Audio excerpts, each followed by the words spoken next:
ओम नमो भगवते वासुदेवाय। साधकों, हम श्रीमद् भगवद गीता का 10वां अध्याय, जिसमें भगवान के स्वरूप के बारे में बताया गया है, का श्रवण कर रहे हैं और श्लोक संख्या 31 तक हम श्रवण कर चुके हैं।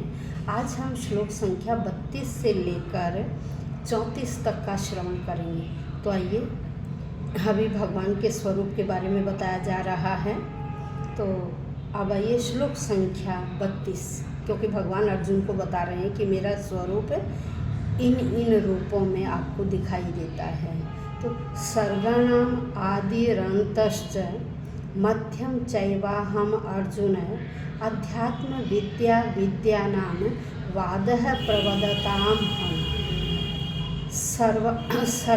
सर्गाणाम संपूर्ण सृष्टियों में, आदि मैं आदि हूँ, अंत है अंत हूँ, और मध्यम च मध्य भी मैं ही हूँ।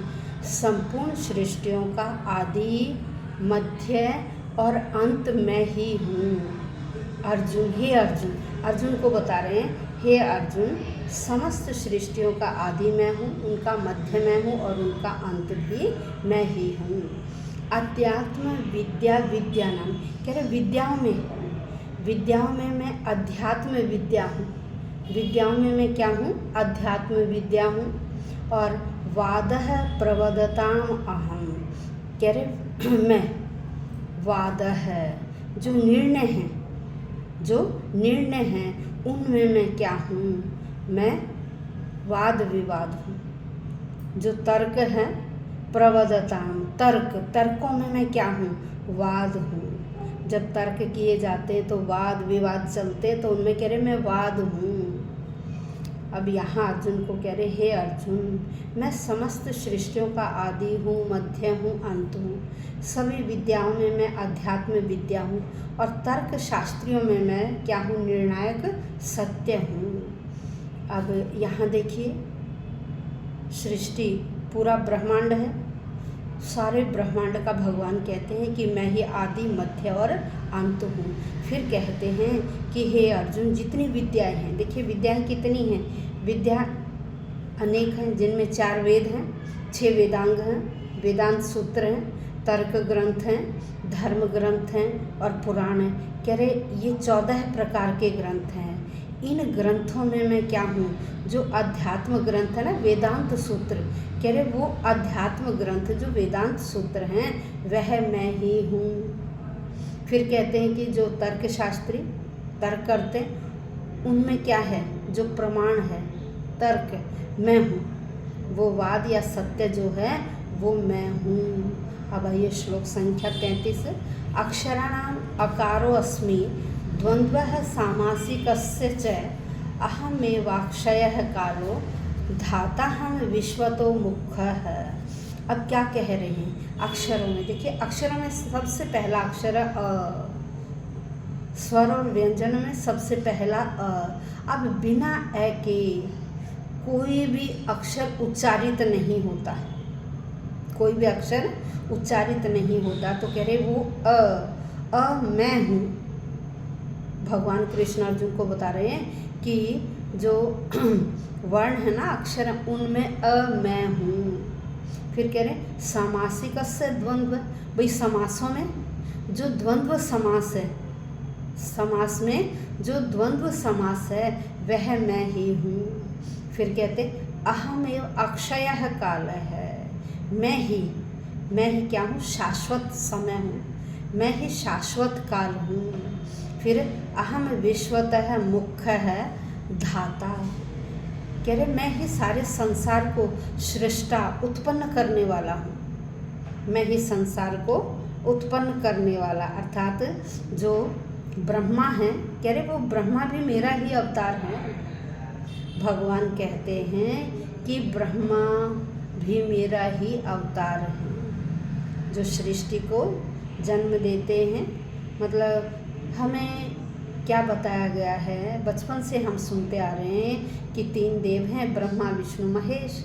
ब्रह्मा पैदा करते हैं, विष्णु हमारा पालन पोषण करते हैं और शिव हमारा संहार संहार मतलब विनाश करते हैं। तो 3 देवताओं के बारे में हम बचपन से सुनते आ रहे हैं। अब यहाँ कृष्ण अर्जुन को बता रहे हैं कि जो ये ब्रह्मा है ना, ये भी मेरा ही अवतार है। जो सृष्टि को उत्पन्न करने वाले हैं वह मेरा ही अवतार है। तो अभी मैंने आपको बताया, देखिए अ के बिना कोई भी अक्षर उच्चारित नहीं होता है। कोई भी वर्ण, जब हम कोई भी वर्ण बोलेंगे तो अ उसके अंदर जरूर ऐड होता है, तब जाके वो संपूर्ण बनता है। तो समासों में कहा कि मैं द्वंद्व समास हूँ। समास देखिए, द्वंद्व में, संस्कृत में द्वंद्व समास में क्या है? पेयर, युगल, 2 शब्द, जैसे राम कृष्ण, सीताराम, धर्म अर्थ, काम मोक्ष, ये क्या? ये द्वंद्व समास है। ये क्या है? द्वंद्व समास है। कह रहे तो समासों में मैं द्वंद्व समास हूँ। फिर कहा कि देखिए काल सर्वोपरि है, सबका विनाश काल करता है। सबको मारने वाला कौन है? काल। तो कह रहे वो काल मैं ही हूँ, जो सबको मारता है ना वो काल। कह रहे वो काल मैं ही हूँ। फिर कहते हैं कि मैं ही क्या हूँ? भाई काल कैसे? कि जब प्रलय का समय आता है तो सब कुछ काल के ग्रास में समा जाते हैं। तो कह रहे वो काल मैं ही हूँ। फिर कहा कि जो ब्रह्मा है, सृष्टि को उत्पन्न करने वाले हैं, वो भी मैं ही हूँ। चतुर्मुख जो ब्रह्मा भगवान हैं वो प्रधान है, वो मेरे ही प्रतीक हैं। अब आइए श्लोक संख्या 34। अब 34 में क्या बता रहे हैं कि मैं क्या हूँ? मृत्यु सर्वहरश्चास्मि, मृत्यु सर्वहरः च अहम उद्भवश्च भविष्यतां कीर्तिः श्री वाक् च नारीणां स्मृति मेधा धृतिः क्षमा। अब देखिए क्या मृत्यु, कह रहे मृत्यु सर्वहर है, सबको हरने वाली, सबको खाने वाली, सबका भक्षण करने वाली मृत्यु मैं ही हूँ। सबका भक्षण करने वाली मृत्यु मैं ही हूँ। फिर कहते हैं अहम उद्भवश्च सृष्टि, उद्भवश्च सृष्टि, जो सृष्टि है ये भविष्य में क्या होगी उसको उत्पन्न करने वाला भी मैं ही हूँ। आगे उसे उत्पन्न करने वाला भी मैं ही हूँ। फिर कह रहे कीर्ति, कीर्ति श्री लक्ष्मी, वाक वाणी, नारीणाम, जो स्त्रियों में, जो स्त्रियों में कीर्ति है, औरतों में जो कीर्ति है, उनमें जो श्री है, सौंदर्य है, वाक जो उनकी वाणी है, स्मृति जो स्मृति है, याददाश्त, और मेधा जो मेधा है, और धृति जो धृति है, और क्षमा जो क्षमा है। कह रहे वो सब मैं ही हूँ। स्त्रियों में जो कीर्ति, श्री, वाक, स्मृति, मेधा, धृति और क्षमा जो है वह सब मैं ही हूँ। अब भगवान कह रहे हैं देखिए मनुष्य जन्म लेता है और क्षण क्षण मरता रहता है, मरने के बाद फिर उसे अगला जन्म मिलता है, तो अगले जन्म में भी पैदा करने वाला कौन? मैं ही हूँ, मैं ही हूँ। तो कुछ समय तक वो संसार में रहते हैं, उसके बाद क्या होता है? उनका विनाश, और फिर वो समाप्त हो जाते हैं। उसके बाद नेक्स्ट दूसरा जन्म मिलता है। तो कह रहे वो सब क्या है? वो मैं ही हूँ। प्रथम उत्पत्ति के जो कार्य हैं वो सारे कार्य आदि से लेकर अंत तक वो सारे कार्य करने वाला मैं ही हूँ। कह रहे जो ये 7 विशेषताएं बताई है ना, ये ऐश्वर्य हैं भगवान के। तो कह रहे स्त्रीवाचक हैं ये शब्द, ये स्त्रीवाचक शब्द हैं। जैसे कीर्ति है, श्री है, वाक है, स्मृति है, मेधा है, धृति है और अक्षमा है। कह रहे हैं देखिए ये क्या है? किसी व्यक्ति के पास ये सब नहीं होते, इनमें से कुछ एक ही होते हैं, कुछ एक ही होते हैं। तो अगर एक भी होगा तो क्या कहते हैं? उससे बड़ा यशस्वी है। भाई दूसरे व्यक्ति उसे क्या कहते हैं? यदि किसी का यश फैला हुआ तो क्या कहते हैं? भाई वो तो बड़ा यशस्वी है, वो बड़ा धर्मात्मा है, इस तरह से कहते हैं ना। तो क्या है? वो कीर्ति है उस व्यक्ति की, यश फैला हुआ है समाज में। और भाषाओं में भी संस्कृत भाषा को क्या कहा जाता है? बड़ी यशस्विनी है, बड़ी यशस्विनी है। तो संस्कृत की भी क्या प्रसिद्धि है? प्रसिद्धि है, यश फैला हुआ है, इसलिए ये भी क्या है? यशस्विनी है। फिर क्या कहा कि देखिए हम अनेक ग्रंथों को पढ़ते हैं और क्या करते हैं? उन्हें समझते हैं। जब समझते हैं ना, वो समझने का कार्य क्या है? हमारी मेधा है, बुद्धि है। कौन करती है वो कार्य? बुद्धि। किसी भी चीज़ को पढ़ते हैं फिर हम उसे समझते हैं, तो वो समझना क्या है? मेधा है, या वो क्या है? बुद्धि है। फिर धृति क्या है? धैर्य। भाई जब हम कोई भी कार्य करते हैं, किसी पर विजय पाते हैं, कोई ऐसा कार्य करते हैं, तो वो क्या, किसी पर विजय पाते हैं, तो हमें क्या है? वो विजय पाना ही क्या है? वो धृति कहलाता है।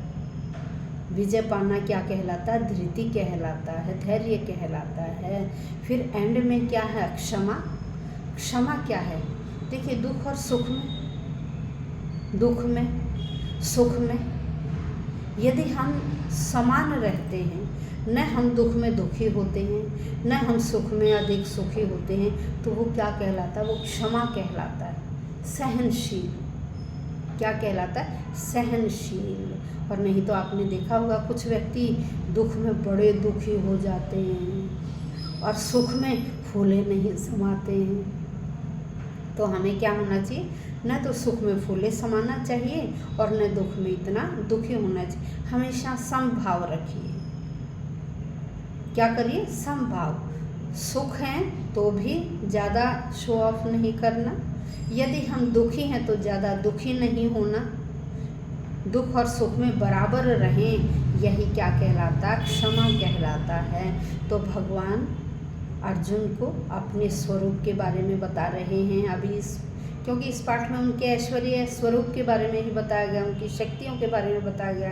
तो अभी हम इस अध्याय में उनके स्वरूप, ऐश्वर्य या शक्तियों का ही श्रवण कर रहे हैं। और चैनल को जिन्होंने सब्सक्राइब नहीं किया वो सब्सक्राइब करें, शेयर करें, लाइक करें, कमेंट अवश्य लिखें। और ओम नमो भगवते वासुदेवाय ये कमेंट में अवश्य लिखिए। यदि आप प्रतिदिन कमेंट में ये लिखेंगे और फिर आप देखिए इस बहाने आप भगवान विष्णु के मंत्र का भी जाप कर लेंगे, और फिर आप देखिए अपने आप ही कि आप में कितना चेंज आता है। और मैंने आपको बताया कि मैंने एस्ट्रोलॉजी का भी कार्य शुरू किया है। यदि आप अपनी जन्मपत्री बनवाना चाहते हैं या किसी समस्या का समाधान लेना चाहते हैं तो डिस्क्रिप्शन बॉक्स में लिंक दिया गया है, आप वहां जाकर रजिस्टर करके अपना व्हाट्सएप नंबर और date of birth, time, state आदि और जो आपकी समस्या है आप वो उसमें लिखकर और अपने आप को रजिस्टर कर सकते हैं, ताकि समय से आपकी समस्या का समाधान हो जाए। और यदि आप जन्मपत्री बनवाना चाहते हैं तो आपको हफ्ते के अंदर आपके व्हाट्सएप पर सॉफ्ट कॉपी भेज दी जाएगी। धन्यवाद।